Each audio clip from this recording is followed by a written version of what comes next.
Om Sahanavavatu Sahanau Bhunaktu Sahaviryam Karavavahai Tejasvinavadhitamastu ma vidvishavahai. Om Shanti Shanti Shanti.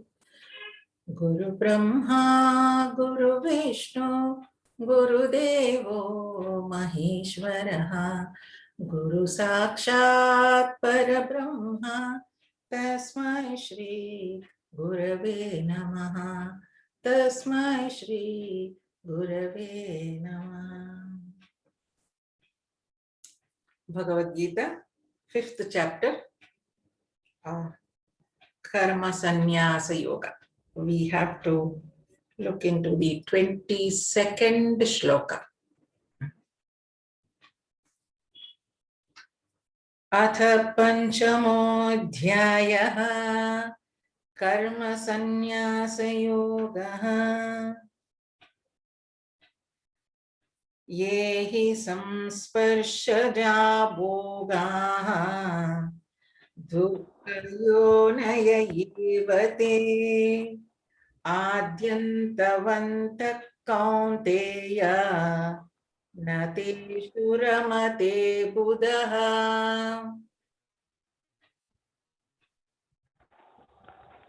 The enjoyments that are born of contacts are only generators of pain.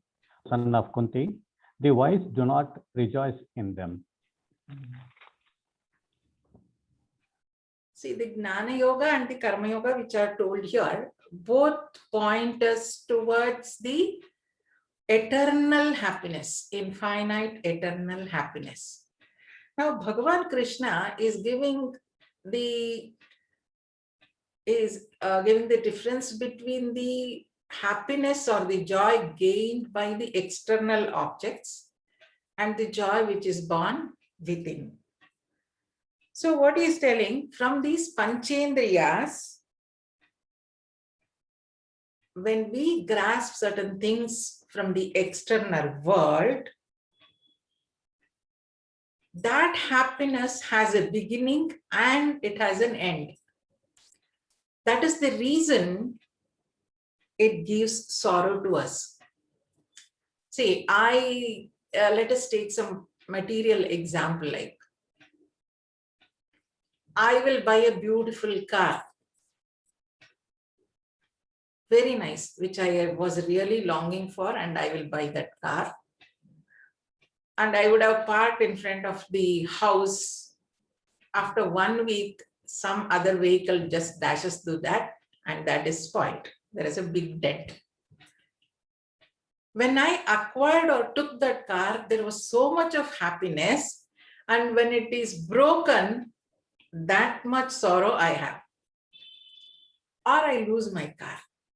So these material objects which are acquired from outside, from the material world, will give us happiness, no doubt, but it is for a very short period. Even if nothing happens, I'll use the car for 5 years, 10 years, 15 years, then I'll say, no, I think I should change my car. That happiness just goes down. First day, it will be as if it is, oh my God, it's like a heaven. I've got something, such beautiful thing. Then later on, it comes down. Second day, third day, fourth day. We have seen all that, isn't it? I mean, first few days, at least we will take care of the car as if we are taking care of our own self. So clean, so neat, nobody will touch. Everything is maintained so well. As days pass, it will deteriorate. It may be with anything in the world that is acquired from the external world. So whatever happiness is got by acquiring something, that is the reason for suffering, because it has a beginning and it ends. But a Viveki, a Gnani, never will get indulged in those things. That is what Bhagavan says. Nateshu ramate buddha. He will not get indulged. It doesn't mean that he doesn't experience all that. He will experience all those things, but he knows that it will pass away. So he's not so much indulged in that. He will experience, he will use it, but he will not allow them to use him. That is how a Gnani lives in this world. Continuing. Shaknoti haivayaf sudham praksharira vimokshana kama krodhodbhavam vegam sayuktasya sukhi naraha. He who is able, while still here in this world, to withstand before the liberation from the body, that is death, the impulse born out of desire and anger, he is a yogi, he is a happy man.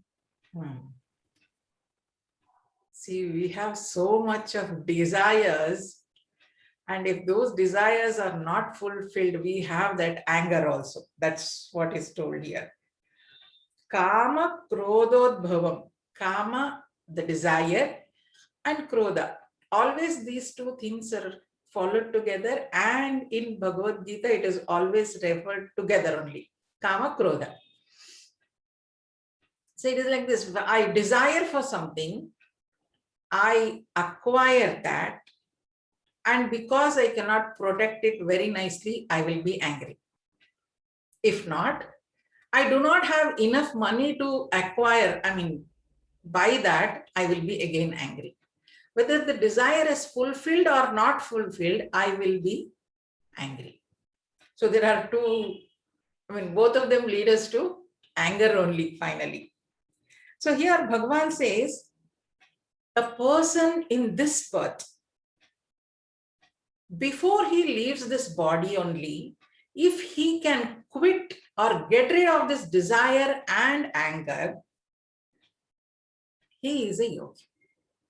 See, once we all leave the body, it is obvious we will not have any desire or anger, anything, we will die. But before, in this life itself, before the jiva gives up the body, before I leave the body, I must be able to give up the desire and the anger. That is ultimate. He is called as yogi. He is Jivan Mukta. So that should be the aim of each person or each sadhak, Bhagavan Krishna is telling. And how this person who is able to give up desire and anger can get moksha? How can he renunciate? Is in the next shloka.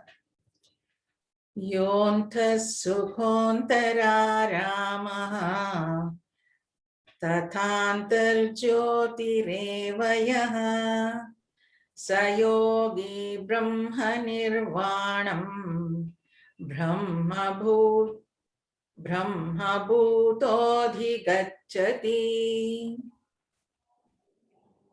He who is happy within, who rejoices within, who is illuminated within, that yogi attains absolute freedom or moksha.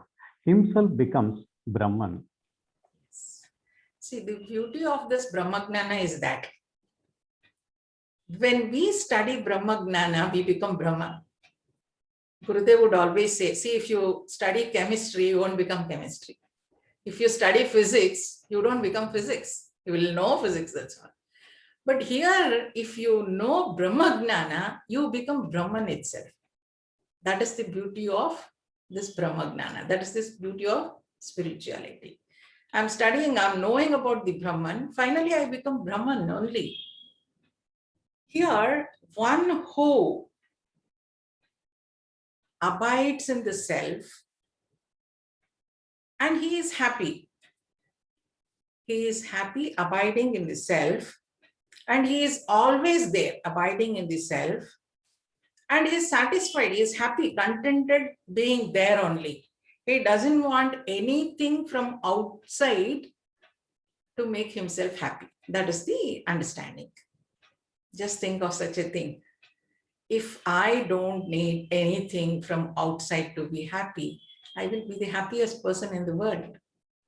I don't need any entertainment from outside. I don't need any emotions from outside. But if I get it, is fine. I'm not craving for that. It comes by itself. That is fine.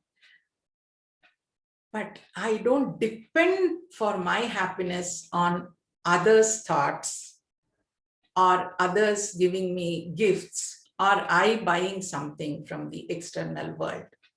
That is the state of happiness here, which is explained. One who abides in the self will be happy, totally happy and contented, and he will become Brahman itself, and he gets the moksha.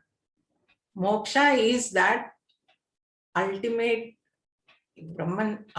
Moksha itself is the ultimate goal of the human life.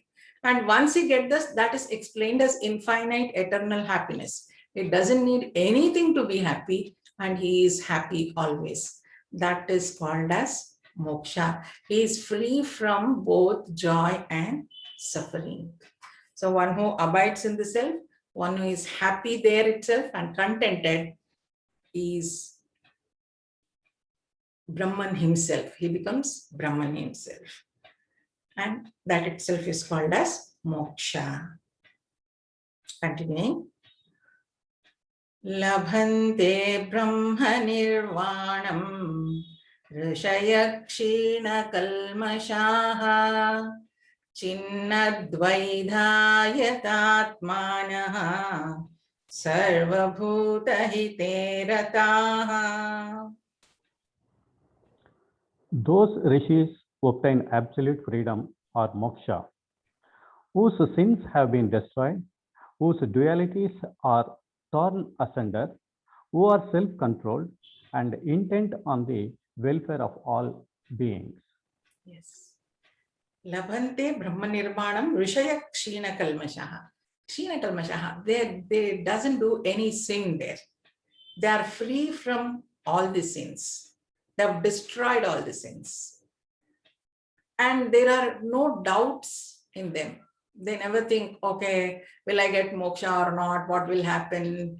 I am getting the food today, tomorrow will I get it or not? No doubts about their survival, or no doubts about the Shastras, no doubts about God or Guru. So they don't have any doubts. And they are fit and fine. Chinnadvaidha yatatmanaha sarvabhuta hite rataha. Sarvabhuta hite rataha. So they always bless everybody and wish good for everyone in the world. See, first thing, they have destroyed their sins. They have no doubts. And why are they living? They are healthy. Jitendriya. Jitendriya means they have won over all the 5 sense organs. All the sense organs are in their control. And they are always doing good and only good to everybody. So those rishis who are living in this way, they also will get Brahma Nirvana. They also will get moksha. See, once you win over all the 5 indriyas, there is no desire at all. But still we have to live because our lifespan is still there, and we can't just go away like that, or we have to work. At that time, the work will not be to fulfill the desire, but it will be for the welfare of the people. See, now even for many of us, it is like that. Till retirement or till children got married and all, it was desirous earning. Yes, I want to build a house, I want to get my child for studying, everything. Now they are all settled, and still you are left with some money. What will you do with that? Your children doesn't want that money. What will you do with that money? It is like, we give some alms, charity, we do charity, do some services, because our desired activities or works are over now, and they also don't need us now. So now we get into what? Serving the public. But Rishi has no desire for himself or his own people. He is relieved of all those things, and he will be working for the welfare of the society throughout, welfare of everybody. welfare, it is told as not welfare of only the human beings, animals and the nature also. So he will be wishing and blessing good for others. Such a Rishi will get enlightened or the Brahmagnana or the moksha. Continuing. Kama krodha viyuktanam yatinam yata chetasam abhito brahma nirvanam vartate viditatmanam. Absolute freedom or Brahmic bliss exists on all sides for those self-controlled ascetics who are free from desire and anger, who have controlled their thoughts and who have realized the self. So again and again, Bhagavan is telling the same thing, stressing upon the same thing. What is that Brahman? Who can get that and all? Again, Kama Krodha Vimuktanam. Kama Krodha. Again, Kama and Krodha. I told you both will always come together. So desire and anger. Who is free from desire and anger? Yatinam Yatat Chetasam. So his chitta is always tranquil. His mind, and I always told you what is chitta, you remember now. Chitta is the memory, stored thoughts. His mind and this chitta, mana and chitta, are tranquil.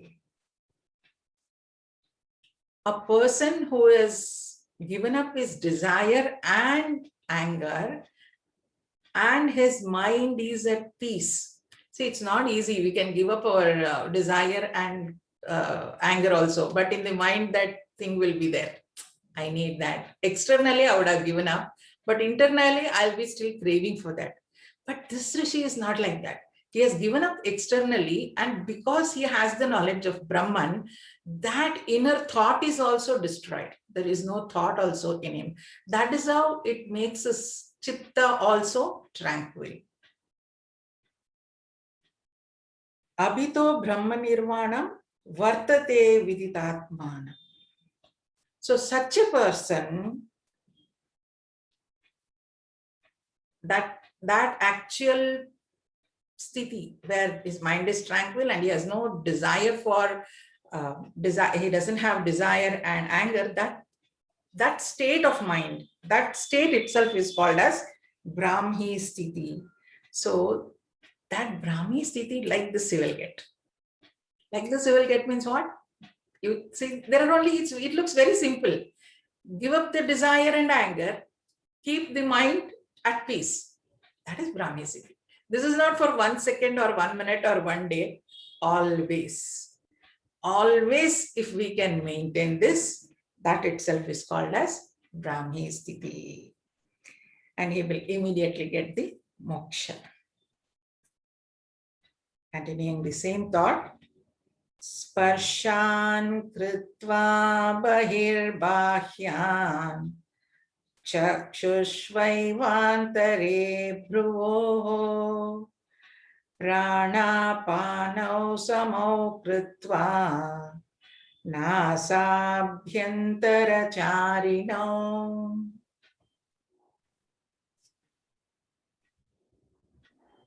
Shutting out all external contact and fixing the gaze as though between the eyebrows, equalizing the nostrils.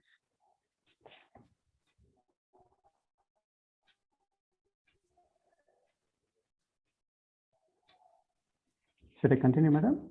Yes, sir. Next shloka also is of the same meaning. It is Second one also, continuation. shall I continue? Please read the meaning of next shloka also, sir. Oh, sorry, madam. With senses, mind and intellect,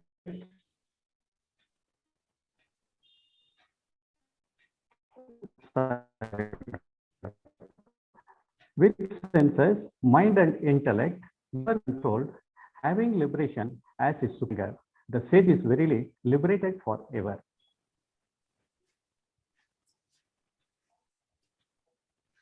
Yes. So I'll just chant this next shloka also because the thought flow is continuous then.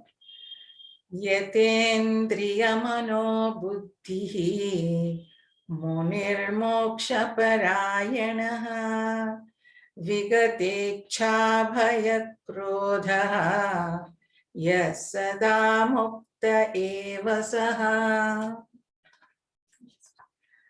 As I told in the beginning, this karma sannyasa yoga is a chapter which links karma yoga and dhyana yoga. Next chapter is dhyana yoga, which introduces dhyana yoga. Why this dhyana is required? After gnana, after we get this gnana, we have to do nididhyasana. For that, meditation is required. So for that nididhyasana, this chapter is giving the introduction. I would have all the knowledge of the Brahman, Atman, everything. Like give up your desires, give up your anger, and keep the mind at peace. You will become Brahman. This is the theory I know. But I should practice it, right?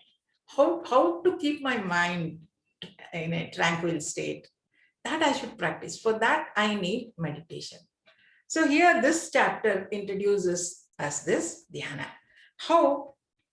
Sparshan kritva bahir bahyan. So he is telling, withdraw yourself from the external objects.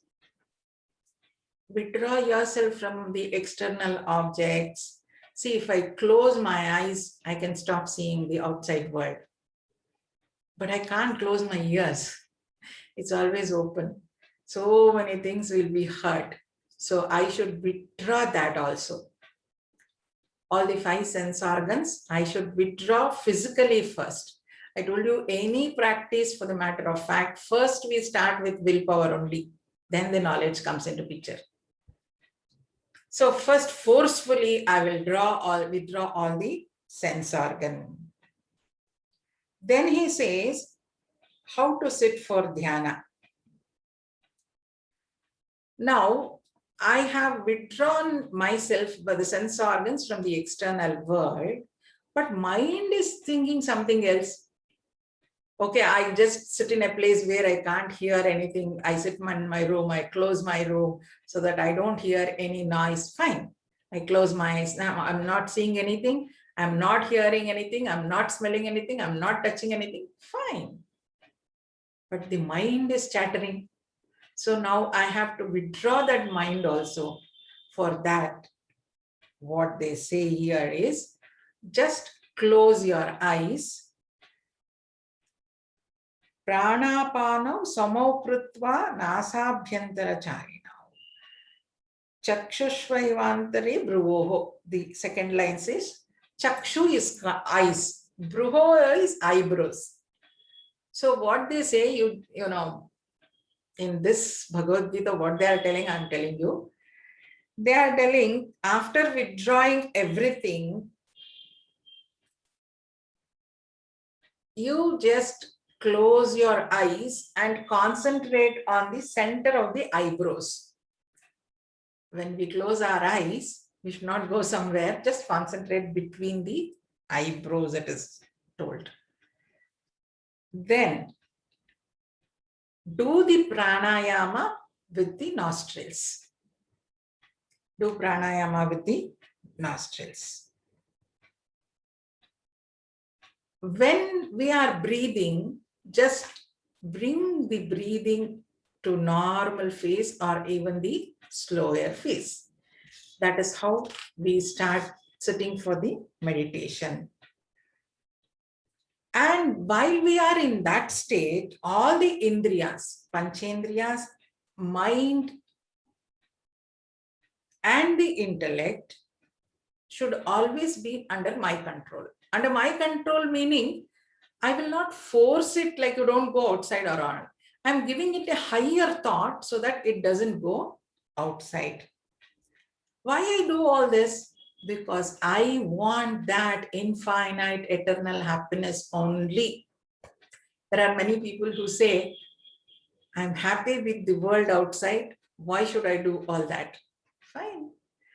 because people get used to this cycle of happiness and sorrow, happiness and sorrow. That's fine. So they are happy with that and they don't want to come out for this infinite eternal happiness, because they have to withdraw all these things, all the external world happiness. But many of them think that is the ultimate happiness. Why should I withdraw from that? But after reading Bhagavad Gita, when we know that there is something higher than that, then we withdraw ourselves, keeping the sense organs, mind and intellect in our control, and having the ultimate goal that I need this liberation, I need to renunciate. This renunciation is my ultimate thing. I have to get liberated. I want that moksha only. Again, it is telling I should get rid. Vigate cha bhaya krodha. See again, bhaya krodha. I should give up my fear and anger. Desire, fear, and anger. One who can give up all those things, such a person will get moksha. Moksha is again, will get renounced. See what all is told. We have to sit at a place, withdraw the sense organs, close our eyes, concentrate between the eyebrows.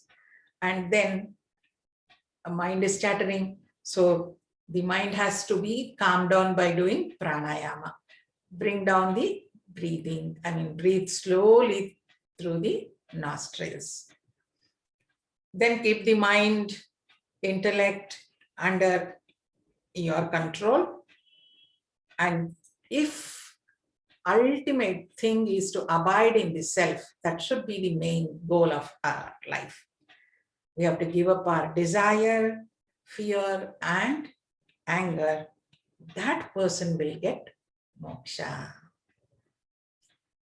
Yes. Continuing one last shloka, what Bhagavan says. Bhoktaram yajna tapasam sarvaloka maheshwaram surudam sarvabhutanam gnatva mam shanti mruchati. Knowing me as enjoyer of sacrifices and austerities, the great Lord of all worlds, the friends of all beings, he attains peace. A person doing all the yajnas, all the tapas, whatever he does, final thing, what he should know,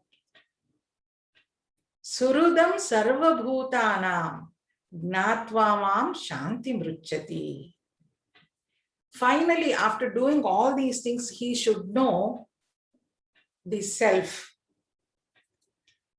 Here, Bhagavan Krishna calls, I am the self. One who understands this, that this Atma which is in me is in everybody, and that Atma itself is Bhagavan Krishna, he will be at peace. He will attain the ultimate peace in his life. So it is said that only knowing and understanding jnana is not enough. We should start practicing dhyana, meditation. So the next chapter is of dhyana yoga. It is said in the Vedas, one Rishi wanted to read all the Vedas. So he read Rig Veda. It took so many years for him. Then he said, no, I have not completed my studies. Please give me one more birth so that, extend my lifetime. I'll want to read. Then he read Yajurveda. Then he read, again, the time was not sufficient. He took some more time. And then he prayed God and said, give me some more time. I want to read. Then he actually was granted, his lifetime was extended. And then he read all the 3 Vedas he read, and one more was left. At that time, God comes to him and says, see, whatever you have read now is like 3 fists of mud. Nothing more than 3 fists of mud. It's a waste just reading. When he heard this from Bhagavan, he started meditating. Till then he was just studying. So it is told that just studying is not enough. We should start practicing that and start imbibing those things in us. So that is why the next chapter is of Dhyana Yoga. This Karma Sannyasa Yoga links us between the Karma and Karma Yoga and also the Jnana Yoga, and then it carries us to or shows the way to this Dhyana Yoga. This is how the chapter will be completed. I'll read the last Shanti Mantra.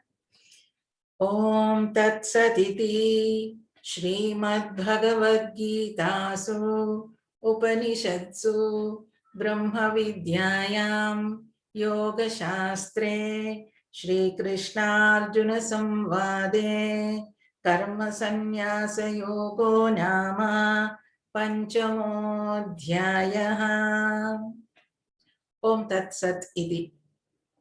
If we have done any mistake in understanding or reading this chapter, we beg our pardon.